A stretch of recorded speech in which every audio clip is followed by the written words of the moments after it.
نہ جانے مسائل تو علماء سے پوچھیں، یہ حکم مبین ہم کو رب سے ملا ہے، چلو پوچھ کیسے جیے زندگی کو، چلو پوچھ لے کس میں رب کی رضا ہے، رب کی رضا ہے۔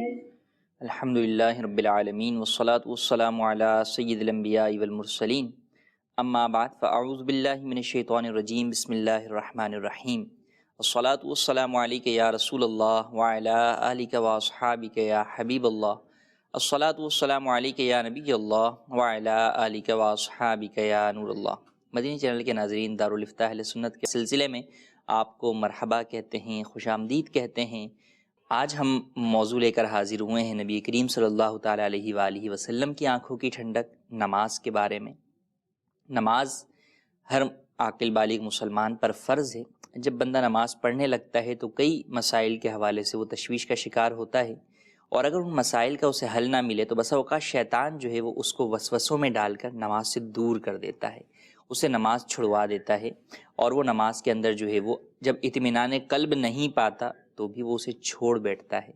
تو لہٰذا جہاں دیگر عبادات کے مسائل سیکھنا اور جاننا ضروری ہیں، وہیں بلکہ اس سے کہیں زیادہ نماز سے متعلق احکامات بھی سیکھنا اور جاننا ضروری ہیں، تاکہ ہم نماز شرائط و ارکان کے مطابق تمام کراہتوں سے پاک رکھتے ہوئے اپنی نماز کو مکمل کر سکیں، تاکہ یہ نماز اللہ تبارک و تعالیٰ کی بارگاہ میں ہمارے لیے قرب کا ذریعہ جو ہے وہ بن سکے، اور اللہ تبارک و تعالیٰ کے حبیب علیہ الصلاۃ والسلام کی آنکھوں کی ٹھنڈک جو ہے وہ ہم بن سکیں، نماز کے ذریعے سے نبی کریم صلی اللہ تعالیٰ علیہ وآلہ وسلم کو خوش کر سکیں کہ آقا علیہ الصلاۃ والسلام نے فرمایا کہ نماز میری آنکھوں کی ٹھنڈک ہے۔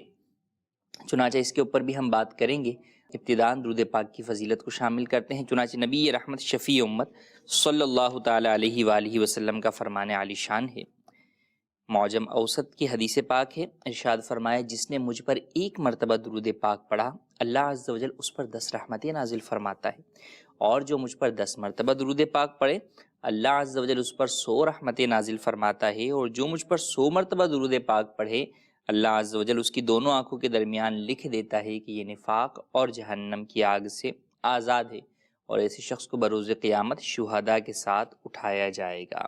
صلو علی الحبیب صلی اللہ تعالی علی محمد صلی اللہ علیہ وآلہ وسلم۔ ماہ ربیع الاول کا، ماہ ربیع النور کا، ماہ میلاد کا اگر آپ کہیں کہ وظیفہ کیا ہے تو وہ وظیفہ نبی کریم صلی اللہ تعالی علیہ وآلہ وسلم پر کثرت سے درود پاک پڑھنا ہے، کہ آپ علیہ الصلاۃ والسلام کی ولادت کی خوشی میں، اس دنیا میں آمد کی خوشی میں زیادہ سے زیادہ مسلمان خوشی منائیں، خوشی کا جائز طریقے سے اظہار کریں، اپنے گھروں پر پرچم لہرائیں، چراغاں کریں، صدقہ و خیرات کریں، اور ساتھ ہی ساتھ نبی کریم صلی اللہ تعالیٰ علیہ وآلہ وسلم پر کثرت سے درود پاک پڑھیں، اٹھتے بیٹھتے درود پاک پڑھیں، کم از کم 1200 مرتبہ تو درود پاک روزانہ پڑھنے کا معمول بنا لیں۔ انشاءاللہ عز و جل اس کی برکتیں آپ خود دیکھیں گے، نبی کریم صلی اللہ تعالیٰ علیہ وآلہ وسلم بھی ہم سے خوش ہوں گے، اور آقا علیہ الصلاۃ والسلام کی خوشی میں ہی اللہ تبارک و تعالیٰ کی خوشی ہے، حضور کی رضامندی میں ہی اللہ تبارک و تعالیٰ کی رضا ہے، اور اللہ و رسول اگر راضی ہو گئے تو بیڑا پار ہو جائے گا۔ ہم بھی نیت کرتے ہیں اور آپ سے بھی درخواست کرتے ہیں کہ نیت کیجیے کہ انشاءاللہ عز و جل اس مہینے ہم کثرت سے درود پاک پڑھیں گے، اور اگر نمازوں کے پابند نہیں ہیں تو نمازوں کی پابندی بھی اختیار کریں گے، اپنی جو نمازیں قضا ہوئی ہیں انہیں بھی ادا کرنے کی کوشش کریں گے، اور آج اس ماہ مبارک کی مناسبت سے نیت کریں کہ ہم 5 وقتہ نماز ادا کریں گے، جن پر جماعت واجب ہے وہ باجماعت نماز ادا کرنے کی بھی نیت کریں۔ انشاءاللہ عز و جل ڈھیر سارے آپ کو فوائد حاصل ہوں گے، برکتیں نصیب ہوں گی۔ نماز کے اندر دل لگے یا نہ لگے، بہرحال نماز ادا کرنی چاہیے۔ اس کے اوپر علماء نے بہت ہی پیاری بات ارشاد فرمایا کہ نماز دل لگانے کے لیے نہ پڑھی جائے، بلکہ نماز تو اللہ تبارک و تعالیٰ کو راضی کرنے کے لیے پڑھی جائے۔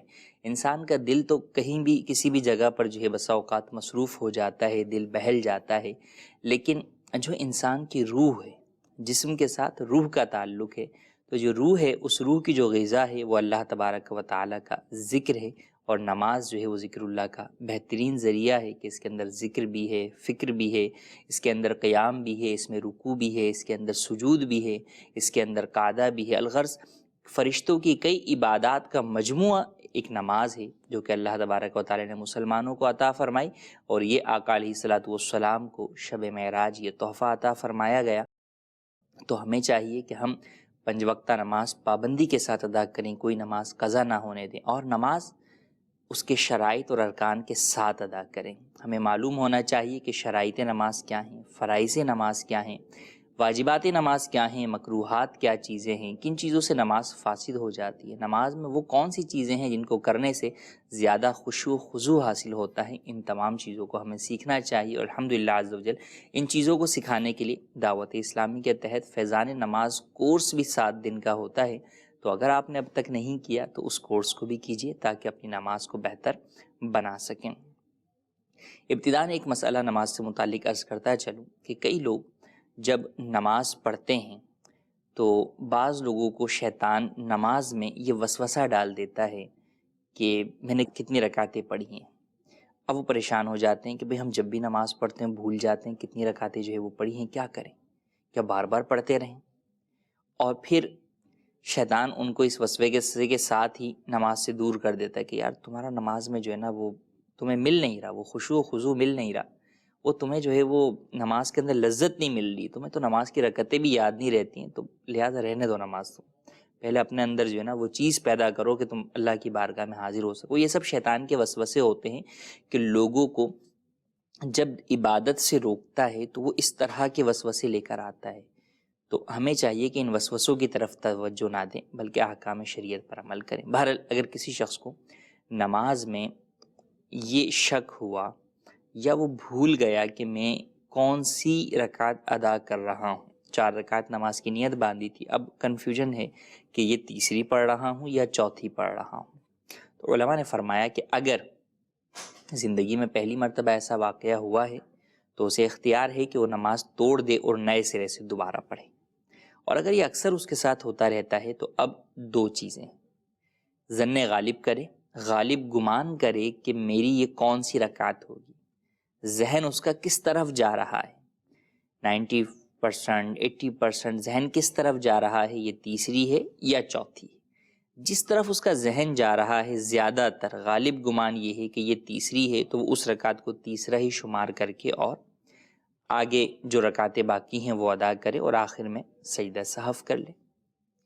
اور اگر کوئی ایسا ہے کہ اس کو غالب گمان نہیں ہوتا، 50% ہے دونوں طرف، اس طرف بھی جناب 50% ہے، اس طرف بھی 50% ہے، تو اب وہ کیا کرے؟ تو فرمایا کہ 3 اور 4 میں اگر شک ہے تو وہ اس رکعت کو تیسری رکعت شمار کرے، اسی طرح دوسری اور تیسری میں شک ہے تو اس رکعت کو دوسری رکعت شمار کر کے اور آگے نماز ادا کرے، اور پھر آخر کے اندر سجدہ سہو بھی کرے۔ یوں ہی اس کے اور بھی احکامات ہیں کہ پھر اس سے اگلی رکعت کے اندر بھی جو ہے وہ قعدہ جو ہے وہ کرے۔ اگر کوئی ایسی صورت بن رہی ہے کہ اس کی وہ اگلی رکعت جو ہے وہ ہو سکتی ہے تو اس کے اندر جو ہے وہ والی رکعت ہو سکتی ہے کہ جس کے اندر قعدہ کرنا ضروری ہوتا ہے، تو اس کے اندر بھی احتیاطاً قعدہ کرے اور آخر میں سجدہ سہو کر لے، تو انشاءاللہ عز و جل اس کی نماز مکمل ہو جائے گی اور اس کی نماز کے اندر کوئی خلل واقع نہیں ہوگا۔ تو لہٰذا اگر نماز میں شک ہو تو اس چیز کی طرف نہ جائیں۔ یوں ہی جس طرح رکعت میں شک ہوتا ہے، اسی طرح بعض لوگوں کو شک جو ہے وہ وضو ٹوٹنے کے حوالے سے بھی ہوتا ہے کہ میرا وضو ٹوٹ گیا ہے۔ تو وضو کے معاملے کے اندر یہ ہے کہ جب تک وضو ٹوٹنے کا آپ کو اتنا پختہ یقین نہ ہو جائے کہ آپ قسم کھا سکیں کہ میں قسم کھاتا ہوں کہ میرا وضو ٹوٹ گیا، اگر اس پوزیشن پر آپ نہیں ہیں تو اس کا مطلب یہ ہے کہ آپ کا وضو ابھی شرعاً برقرار ہے، آپ کا وضو نہیں ٹوٹا۔ لہٰذا فقط وسوسے کی بنیاد پر یا پیٹ میں جو ہے وہ گڑبڑ ہونے کی بنیاد پر فقط یہ جو شیطانی وسوسے آتے ہیں، یا انسان شکوک و شبہات کا شکار ہو جاتا ہے کہ کہیں میرا وضو تو نہیں ٹوٹ گیا، تو اس سے وضو نہیں ٹوٹتا، آپ اپنی نماز کو کنٹینیو کر سکتے ہیں۔ آئیے چلتے ہیں آپ کی کالز کی طرف اور انہیں شامل سلسلہ کرتے ہیں۔ جی کال کیجیے۔ اگر کوئی امام کے ساتھ چوتھی رکعت میں شامل ہوا تو اب جب وہ اپنی پڑھنے کھڑا ہوا تو پہلی رکعت میں قعدہ کرنا بھول گیا یا قصدن نہ کیا، تو کیا اب دوسری رکعت میں قعدہ کر سکتا ہے اور سجدہ سہو کرنا ہوگا یا نہیں؟ جی، اگر کوئی شخص امام کے ساتھ شامل ہوا چوتھی رکعت کے اندر تو اب اس کی 3 رکعتیں باقی ہیں، اس کو 3 رکعتیں جو ہے وہ ابھی ادا کرنی امام کے سلام پھیرنے کے بعد۔ تو سنت طریقہ تو یہ ہے کہ وہ امام کے سلام پھیرنے کے بعد 1 رکعت جو ہے وہ اور پڑھے، اور پھر اس 1 رکعت کو پڑھنے کے بعد وہ قعدہ کرے کہ ایک امام کی اور ایک اس کی اپنی، دونوں مل کر 2 رکعتیں ہو گئیں۔ تو اب 2 رکعت کے اوپر قعدہ ہوتا ہے، لہذا قعدہ اولا جو ہے وہ یہ شخص کرے گا۔ لیکن اگر اس نے ایسا نہ کیا بلکہ اس نے سوچا کہ امام کی تو الگ ہو گئی، اب میں اپنی 2 پڑھ کر جو ہے وہ قعدہ کرتا ہوں، اور اس نے قعدہ کیا، تو یہ بھی صورت جائز ہے۔ اس صورت میں بھی سجدہ سہو لازم نہیں ہوگا، کہ ایک اعتبار سے یوں بھی 2 رکعتیں بن رہی ہیں، اگرچہ بہتر یہی ہے کہ وہ شخص امام کے 1 رکعت کے بعد جب اس نے اپنی 1 رکعت ساتھ ملائی تو اس وقت وہ قعدہ کرتا۔ جی مزید کو میرا دارالفتاء اہل سنت سے سوال یہ ہے کہ ہمارے گھر میں دیواروں پر پینٹنگ ہوئی ہوئی ہے جس میں مور، طوطا، چڑیا اور تتلی بھی بنی ہوئی ہے اور مور والی گھڑی بھی لگی ہوئی ہے، ایسے میں گھر میں نماز ہو جائے گی؟ جی، جاندار کی تصاویر بنانا یہ بھی حرام، اور انہیں آویزاں کرنا تعظیم کے ساتھ در و دیوار پر یہ بھی ناجائز و گناہ ہے، اس کی اسلام میں ہرگز اجازت نہیں ہے۔ اب وہ چاہے جاندار، ہم نے کہا وہ انسان بھی جاندار ہے، جان والا ہے، یا جانوروں کی تصویر ہو، دونوں ہی صورتوں میں یہ حرام ہے۔ اور نمازی کا ایسی جگہ پر نماز پڑھنا جہاں پر جاندار کی تصاویریں لگی ہوئی ہوں تعظیم کے ساتھ، یہ مکروہ ہے۔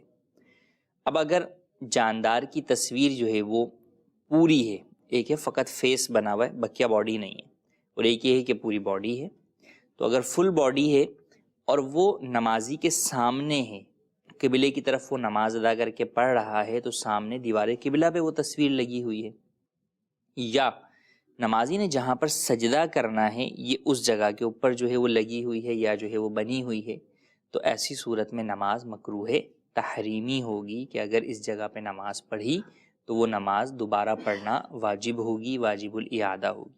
اور اگر ایسا نہیں ہے بلکہ ہاف جو ہے وہ تصویر ہے، پورے قد کی تصویر نہیں ہے، یا سامنے نہیں لگی ہوئی، سجدے کی جگہ پہ نہیں ہے، ارد گرد لگی ہوئی ہے، تو ایسی صورت میں نماز مکروہ تنزیہی ہوگی۔ البتہ اس صورت میں نماز واجب الاعادہ تو نہیں ہوگی، لیکن بچنا بہرحال اب بھی بہتر ہے۔ تو اولاً تو یہ کہ وہ جو در و دیوار پہ تصویریں لگی ہوئی ہیں ان کا لگانا ہی ناجائز و گناہ، اور اس کی نحوست یہ کہ اس کی وجہ سے گھر میں رحمت کے فرشتے داخل نہیں ہوتے۔ آج کل کئی لوگ جو ہے وہ یہ کہتے ہوئے نظر آتے ہیں کہ یار برکت نہیں ہے، جبکہ آپ دیکھیں تو بسا اوقات برکت ختم ہونے کے اسباب ہمارے اپنے ہی ہاتھوں کے پیدا کردہ ہوتے۔ اب جس گھر میں رحمت کے فرشتوں کا داخلہ ہی ان چیزوں کی وجہ سے منع ہے، کہ حدیث میں فرمایا کہ جس گھر میں کتا اور تصویر ہو اس کے اندر فرشتے داخل نہیں ہوتے، تو اب بلا اجازت شرعی کتا پالا ہوا ہے، یا جو ہے وہ جاندار کی تصویریں ہیں، اپنی ہی شادی کی تصویر فریم کر کے لگائی ہوئی ہے، یا بعض لوگوں نے اپنے والدین کی تصاویر جو ہے وہ لگائی ہوئی ہوتی ہیں، اپنے چھوٹے بچے کی تصویر لگائی ہوئی ہوتی ہے۔ تو اب یہ تصویریں جب فرشتوں کو آنے سے ہی مانے ہیں، رکاوٹ ہیں، تو آپ کے گھر میں برکت کیسے ہوگی؟ رحمت کے فرشتے آئیں گے تو وہ رحمت ساتھ لائیں گے، اور آپ پر رحمتوں کا نزول ہوگا اور برکتیں آپ کو نصیب ہوں گی۔ تو لہٰذا ہمیں چاہیے کہ ہم رحمتوں والے کام کریں، اور وہ کام جو کہ رحمتوں اور برکتوں کو دور کرنے والے ہیں ان سے بچیں۔ تو لہٰذا قطع نظر نماز کے کہ بھئی سائڈ پر اگر تصویریں ہیں تو نماز تو ہو جائے گی، لیکن بہرحال گھر میں جو بے برکتی ہوگی اس کے لگانے کی وجہ سے جو آپ گناہ گار ہو رہے ہیں وہ اپنی جگہ پر موجود ہے۔ تو لہٰذا گھروں میں اس طرح کی تصاویر ہی نہیں لگانی چاہیے، نہ گھر میں لگائیں گے، نہ دکان میں، نہ کسی اور جگہ، کہیں بھی لگانے کی اجازت نہیں ہے۔ اسی طرح بس اوقات ہوتا ہے کہ بنائی بھی تو نہیں ہے لیکن کسی شو پیس کے اندر کوئی تصویر ہے، کسی گھڑی کے اندر کوئی جو ہے وہ تصویر جو ہے وہ لگی ہوئی ہے، تو یہ بھی جائز نہیں ہے کہ جب آپ نے وہ خرید کر اس کو، آپ کو پتہ ہے کہ آپ نے اسے آویزہ کرنا ہے تعظیم کے ساتھ، تو اس کی اجازت نہیں ہے کہ یہ تعظیم کے ساتھ جاندار کی تصویر لگانا ہی گناہ ہے۔ اور یہ وہ گناہ ہے جو آپ کا کنٹینیو چل رہا ہے، آپ نے ایک مرتبہ وہ کام کر کے لگا دیا، اب وہ جناب چلے ہی آ رہا ہے، آپ کے گناہوں کا میٹر جو ہے وہ چلتا چلا جا رہا ہے۔ اور یہ اس کو اگر دوسرے لفظوں میں یہ کہیں تو یہ بے لذت گناہ ہے، کہ اس سے نہ کوئی آپ کو کوئی فائدہ نہیں ہو رہا، بس ایک مرتبہ آپ نے شوق میں خرید لی، بس اوقات بے دھیانی میں بھی لوگ جو ہے وہ خرید لیتے ہیں، بعد میں پتہ چلتا ہے۔ تو اب اس کا حل ہے کہ آپ اس کے کم از کم اس کے چہرے کو کسی چیز سے ہائیڈ کر دیں کہ اس کا چہرہ جو ہے وہ نظر نہ آئے۔ تو بہرحال ان باتوں کا خیال رکھنا ضروری ہے، اور نمازی کے سامنے اگر جو ہے وہ تصویر ہوگی جاندار کی، پورے قد کی، یا سجدے کی جگہ پر ہوگی تو اس کی نماز مکروہ تحریمی ہوگی، واجب الاعادہ ہوگی۔ جی مزید کون؟ میرا سوال یہ ہے کہ ہمارے ابو نماز نہیں پڑھتے، ہم لوگ بول بول کے تھک گئے تو اب ہم نے بولنا چھوڑ دیا، تو اس کا گناہ کیا ہمیں ملے گا؟ جی، اگر والدین میں سے کوئی نماز نہیں پڑھتا تو اولاد کو کیا کرنا چاہیے؟ احسن انداز میں والدین کو سمجھانا چاہیے۔ والدین کے اگر کوئی بڑے ہیں، مثال کے طور پہ دادا ابو ہیں، تو دادا ابو کو جو ہے وہ عرض کر دیں کہ بھئی آپ جو ہے وہ ابو سے جو ہے وہ نماز کا جو ہے وہ کہہ دیں۔ تو اب جب بڑے سمجھائیں گے تو وہ سمجھانا الگ انداز میں ہوگا۔ چھوٹے بولتے ہیں تو بسا اوقات جو ہے وہ نفس جو ہے وہ انسان کا جو شریر نفس ہے وہ جو ہے وہ لے آتا ہے کہ بھئی تم ہو کے مجھے بتاؤ گے، ہیں تم چھوٹے ہو کے تم مجھے سکھاؤ گے، میں نے تمہیں پالا پوسا بڑا کیا، تم مجھے بتاؤ گے ہیں کہ کیا کرنا چاہیے کیا نہیں کرنا چاہیے۔ حالانکہ ایسا نہیں ہونا چاہیے۔ اچھی بات چاہے چھوٹا بتائے یا چاہے بڑا بتائے، مرد بتائے یا عورت بتائے، قبول کرنی چاہیے۔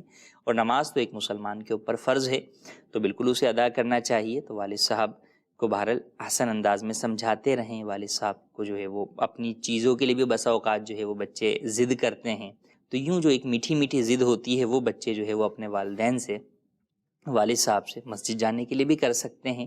اگر بچہ اتنا بڑا ہے کہ مسجد جا سکتا ہے، شرعاً اس کو اجازت ہے، تو وہ کہہ سکتا ہے ابو آج آپ جو ہے مجھے جمعے میں لے کر چلیں، آپ مجھے آج عشاء کی نماز میں لے کے چلیں، آج آپ مجھے فجر کی نماز میں لے کے چلیں۔ تو یوں مختلف اوقات کے اوپر جو ہے وہ میٹھی ضد کر کے بھی باتوں کو منایا جا سکتا ہے۔ بہرحال دعا بھی کریں والد صاحب کے لیے کہ اللہ تبارک و تعالیٰ انہیں نماز پڑھنے کی توفیق بھی عطا فرمائے۔ اسی طرح نماز سے متعلق جو کتابیں موجود ہیں وہ پڑھنے کے لیے دیجیے۔ کچھ اگر ویڈیو کلپس دعوت اسلامی کے آپ کو مل سکیں دعوت اسلامی کی ویب سائٹ سے یا سوشل میڈیا سے، تو آپ وہ جو ہے وہ والد صاحب کو جو ہے وہ واٹس اپ کر دیں، سینڈ کر دیں، تو امید ہے کہ فائدہ ہوگا۔ امیر علیہ سنت کی بہت ہی پیاری کتاب فیضان نماز، بہت ہی پیاری کتاب ہے۔ اس کے اندر نماز پڑھنے کے فضائل، نماز نہ پڑھنے کے عذابات، وعیدات، گناہ اور بہت سارا نماز سے متعلق مواد اس کتاب میں موجود ہے۔ یہ کتاب حاصل کیجیے، گھر میں اس کتاب کے ذریعے سے درس دیجیے۔ جی ہاں، روزانہ فیضان سنت کا اس کتاب کے ذریعے سے درس دیجیے کہ فیضان سنت کا ہی تیسرا باب ہے، تو انشاءاللہ عز و جل آپ دیکھیں گے کہ اس کی برکتیں نصیب ہوں گی۔ کھانے کا ٹائم ہوتا ہے، رات ڈنر کے بعد جو ہے وہ کہہ سکتے ہیں کہ بھئی آپ سب بیٹھے، میں 5 منٹ جو ہے وہ درس دیتا ہوں۔ تو یوں بہت ساری طریقے ہو سکتے ہیں کہ اگر ہم چاہیں تو اپنے گھر والوں کو ہم ان چیزوں کی طرف لے کر آ سکتے ہیں، نیکی کی طرف لا سکتے ہیں، دین کی طرف لا سکتے ہیں۔ کچھ میسیجز بھی ہمارے پاس موجود ہیں، ہم انہیں بھی جو ہے وہ شامل کرتے ہیں۔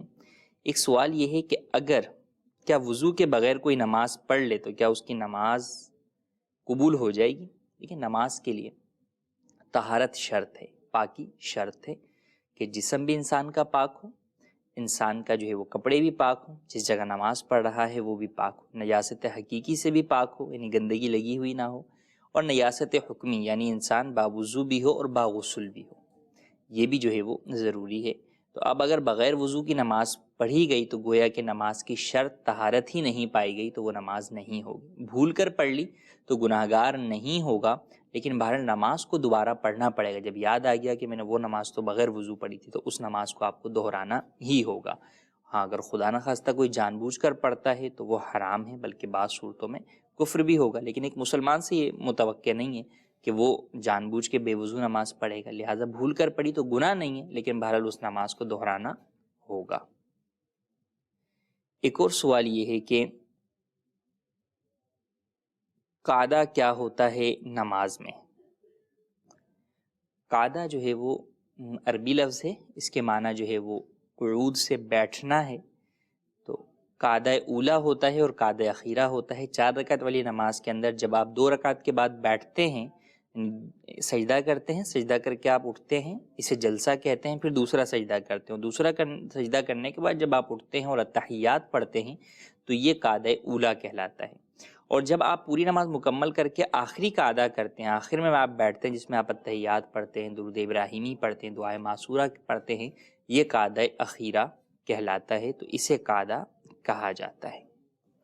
ایک سوال، ہم نے تصویر سے متعلق بات کی تو اسی سے متعلق ایک سوال یہ بھی آیا کہ اولیاء کرام کی تصویر لگانا کیسا؟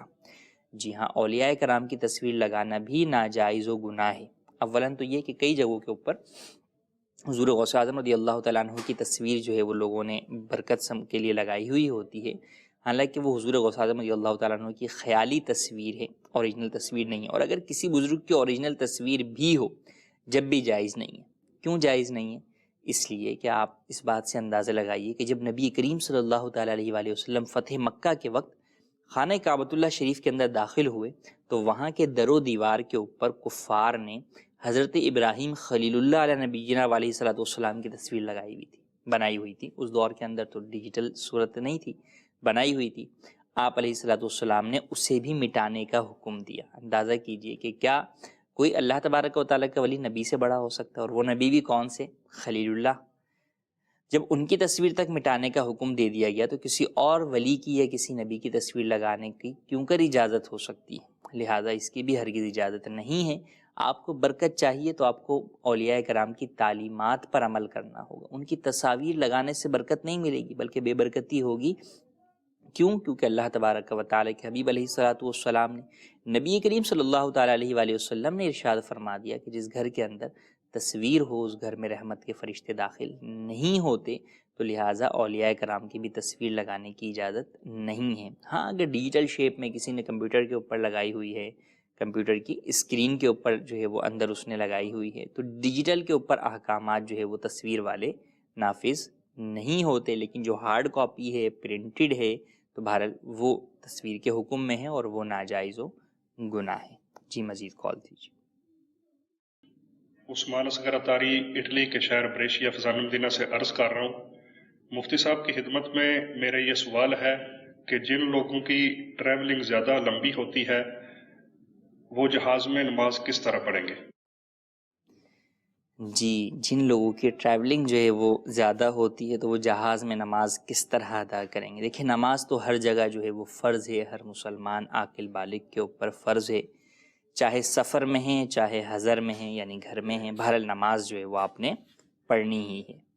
اب کس طرح ادا کریں گے؟ ٹرین کے اوپر بھی بعض لوگوں کا سفر زیادہ ہوتا ہے، بعضوں کا جو ہے وہ بس کے اندر جو ہے وہ سفر زیادہ ہے، بعض کا جہاز میں، ہر ایک کے الگ احکامات ہیں۔ جہاز جب فلائی کر جائے تو اس کے اوپر بہرحال نماز پڑھنا جائز ہے، اس میں حرج نہیں ہے، نماز ہو جائے گی۔ ہاں اس کے اپنے تقاضے ہیں کہ کم از کم آپ کو جہاز کے فرش پر ہی بیٹھ کر نماز ادا کرنی ہوگی۔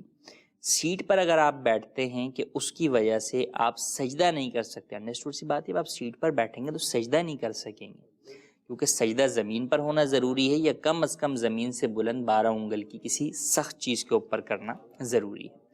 تو اب سجدہ وہاں تو نہیں ہو سکے گا، زیادہ سے زیادہ ہوگا تو ہو سکتا ہے کہ آپ جو وہ ٹرے ہوتی ہے وہ نکال لیں، اس پہ کریں، لیکن اس سے سجدہ نہیں ہوگا۔ تو لہٰذا حتی الامکان کوشش یہ کی جائے کہ پیچھے اگر کسی جگہ پر جگہ ہے تو وہاں پر نماز کی اجازت مل جاتی ہے تو آپ وہاں پر نماز ادا کریں، بیٹھ کر ادا کریں، رکوع سجدہ صحیح طریقے سے ادا کریں گے، اور بہرحال قبلے والی سمت کو آپ وہاں پر فوکس کریں گے۔ اگر تو آپ کے پاس کمپاس وغیرہ ہے اس کے ذریعے سے معلوم کر سکتے ہیں تو اس کے ذریعے سے معلوم کیجیے، اور اگر اس کے ذریعے سے نہیں پتہ چل سکتا، کوئی اور بتانے والا بھی نہیں ہے، تو پھر غالب گمان کیجیے، اندازہ آپ کا ہو، غالب گمان ہو کہ اس طرف قبلہ ہوگا تو آپ اس طرف رخ کر کے نماز ادا کر لیجیے، لیکن بہرحال نماز ادا کرنی ہے۔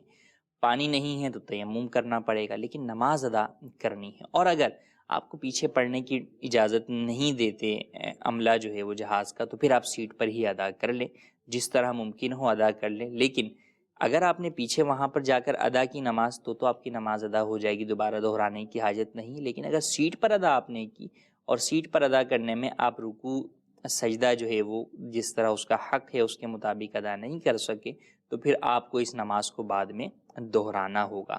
بہرحال کوشش یہ کرنی چاہیے کہ ہم اپنی فلائٹ کی ٹائمنگز کو سلیکٹ کرتے وقت اپنے بائی ٹرین یا بائی بس یا بائی کار جو ہے وہ آنے جانے کی ٹائمنگ کو سلیکٹ کرتے وقت کوشش کر کے ہم وہ وقت لیں کہ جس کے اندر ہمیں نماز کے اعتبار سے جو ہے وہ سہولت ہو، ہم اس وقت میں جو ہے وہ ہم نماز ادا کر سکیں کہ جس کی وجہ سے ہمیں کوئی حرج واقع نہ ہو، اور ہم پاکی کے ساتھ، طہارت کے ساتھ ہم جو ہے وہ درست طریقے سے نماز ادا کر سکیں۔ لیکن اگر کسی بھی جگہ پر اس حوالے سے کوئی پریشانی ہے، طہارت کا مسئلہ ہے، تو تیمم کیجیے، اور اگر آپ کو رکوع سجدہ کرنے میں پرابلم ہے تو جس طرح ممکن ہو وقت جاتا ہو تو نماز ادا کر لیں، اور بعد میں پھر اس نماز کو دہرا لیجیے، نماز ہرگز ترک نہ کیجیے۔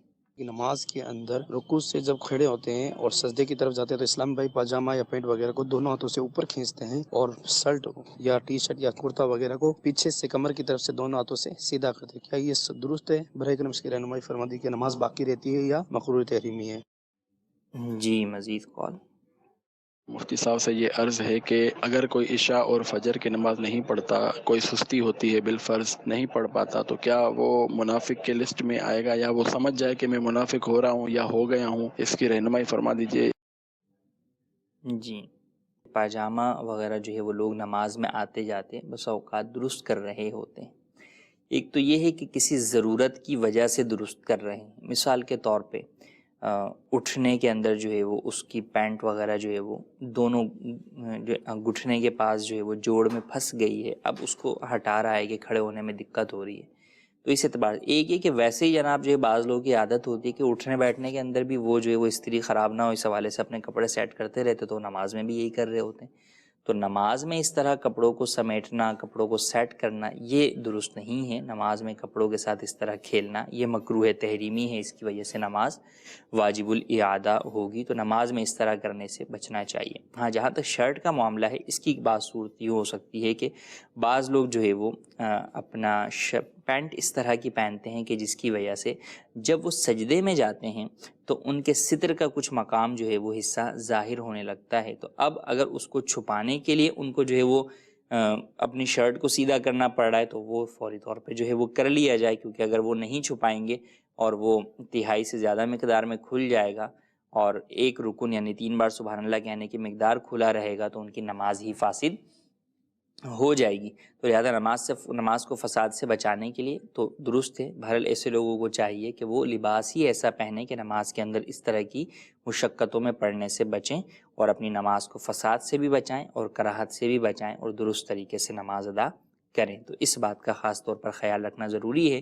بلا وجہ کپڑوں کی استری کے اعتبار سے یا ویسے ہی عادت کے اعتبار سے جو بعض لوگ کپڑوں کو اوپر نیچے آگے پیچھے کرتے رہتے ہیں، ایسا کرنا نماز میں مکروہ تحریمی ہے. ایک اور سوال ہمارا یہ ہے کہ نماز عشاء اور فجر اگر کوئی شخص چھوڑتا ہے تو کیا وہ اپنے آپ کو منافق شمار کرے؟ دیکھیے منافقین والا عمل تو ہے اور منافق عملی بھی ہے. منافق 2 طرح کے ہوتے ہیں. منافق اعتقادی یہ کہ زبانی طور پہ جو ہے وہ اقرار کرے کہ جناب میں جو ہے مسلمان ہوں، لیکن دل میں اپنا کفر چھپا کر رکھے، تو یہ منافق اعتقادی ہوتا ہے اور یہ کافر سے بھی زیادہ بدتر ہوتا ہے. قرآن کریم میں ارشاد فرمایا ان المنافقین فی الدرک الاسفل من النار، کہ منافقین جو ہے وہ جہنم کے سب سے نچلے طبقے کے اندر ہوں گے.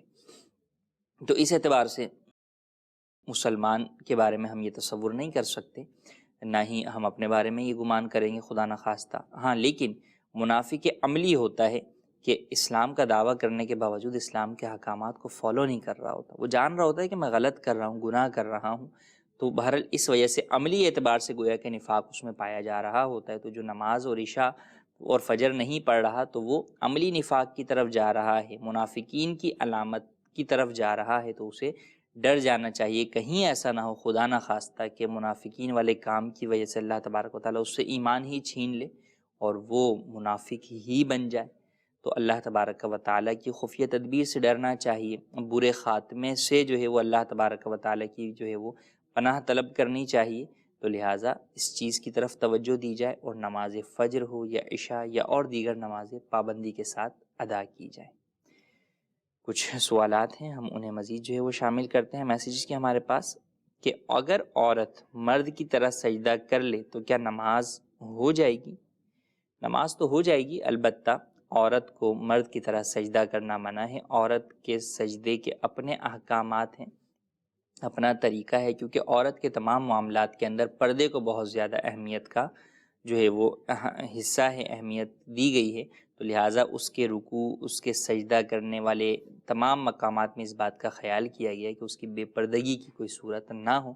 تو لہٰذا عورت کو سنت ان کے لیے یہی ہے کہ جو ان کا طریقہ بیان کیا گیا ہے وہ زمین سے چمٹ کر سجدہ کریں، مردوں کی طرح زمین سے اپنے جسم کو جدا رکھ کر سجدہ نہ کریں. ایک سوال یہ ہے کہ عورت کے انتقال ہونے سے شوہر سے نکاح ٹوٹ جاتا ہے؟ جی ہاں، عورت کا اگر انتقال ہو جائے یا مرد کا انتقال ہو جائے، میاں بیوی میں سے کسی کا بھی انتقال ہو جائے تو نکاح ٹوٹ جاتا ہے. البتہ اگر شوہر کا انتقال ہوا ہے تو بعض احکامات کی وجہ سے یا بعض احکامات کے اعتبار سے عورت کا نکاح باقی ہوتا ہے، اسی لیے اس کے اوپر عدت وغیرہ لازم ہوتی ہے۔ جی مزید کال دیجیے گا۔ میرا نام فراز احمد اتاری، اٹلی کے شہر بریشیا کے فضان مدینہ سے بات کر رہا ہوں۔ مفتی صاحب کی بارگاہ میں سوال عرض ہے کہ آج کل یہ رواج چل پڑا ہے کہ تھوڑی سی تکلیف ہوتی ہے تو لوگ نماز بیٹھ کر پڑھتے ہیں، تو کیا اس طرح ان کی نماز ہو جائے گی؟ بیٹھ کر نماز پڑھنے کا رواج ہوتا چلا جا رہا ہے، بلکہ پہلے زمانے میں تو بیٹھ کر لوگ زمین پر پڑھتے تھے، اب جو ہے وہ بیٹھ کر بہت زیادہ دیکھا جاتا ہے کہ کئی لوگ کئی وجوہات کی بنا پہ یا بعض نہ اتنی بڑی وجوہات نہیں ہوتی لیکن وہ کرسیوں پر بیٹھ کر نماز پڑھ رہے ہیں۔ مساجد کے اندر بسا اوقات پوری جو ہے وہ صف کرسیوں والی جو ہے وہ بنی ہوئی ہوتی ہے اور نہ آدھی صف دونوں طرف سے کرسیوں والی ہوتی ہے، تو اس بات کا خیال رکھنا ضروری ہے کہ نماز میں کیا احکامات ہیں۔ دیکھیں، نماز سنت فجر، کوئی بھی فرض نماز اور واجب نماز، ان میں قیام فرض ہے، تو ان میں قیام فرض ہے تو کھڑے ہو کر ہی نماز پڑھنا ضروری ہے۔ اگر بلا عذر شرعی بیٹھ کر پڑھیں گے تو نماز ادا ہی نہیں ہوگی، کیونکہ فرض نماز کا نہیں پایا جا رہا، نمبر 1۔ نمبر 2 یہ کہ جو نوافل ہیں وہ آپ بیٹھ کر ادا کر سکتے ہیں، البتہ بلا عذر بیٹھ کر پڑھیں گے تو ثواب آدھا ملے گا۔ اور بیٹھ کر پڑھنے سے مراد زمین پر بیٹھ کر پڑھنا ہے، بیٹھ کر پڑھنے سے مراد زمین پر بیٹھ کر پڑھنا ہے تاکہ رکوع سجود درست طریقے سے ادا ہو سکیں۔ نمبر 3 بات یہ ہے کرسی پر بیٹھ کر پڑھنا۔ کرسی پر بیٹھ کر نماز پڑھنے میں صرف قیام کا معاملہ نہیں ہوتا، صرف کھڑے ہونے والی بات ہی نہیں ہوتی، بلکہ در حقیقت اس میں آپ سجدہ بھی نہیں کر رہے ہوتے۔ جی ہاں، کیونکہ سجدہ زمین پر ہوتا ہے، یا جیسا کہ ہم نے بیان کیا زمین سے بلند 12 انگل کی کسی چیز کے اوپر ہوتا ہے۔ اس سے زیادہ جو ہے وہ بلند اگر آپ سجدہ کریں گے تو وہ سجدہ حقیقی نہیں ہوگا، وہ سجدے کا اشارہ ہوگا۔ تو جو شخص زمین پر سجدہ کرنے پر قادر ہے اسے سجدے کا اشارہ کرنے کی اجازت ہی نہیں ہے، اس کی نماز نہیں ہوگی اگر وہ اشارہ کرے گا۔ تو اب چاہے آپ نوافل پڑھ رہے ہیں یا فرائض پڑھ رہے ہیں، تو اگر آپ زمین پر بیٹھ کر پڑھ سکتے ہیں، سجدہ کر سکتے ہیں، تو آپ کے لیے کرسی پر بیٹھ کر پڑھنے کی اجازت نہیں ہے۔ کرسی پر بیٹھ کر پڑھنے میں سجدہ نہیں ہوتا، اور سجدہ بھی نماز کا فرض ہے، تو اگر سجدہ جیسا فرض نماز کا نہ پایا جائے تو آپ کی نماز نہیں ہوگی۔ تو اس بات کا خیال رکھنا بے حد ضروری ہے۔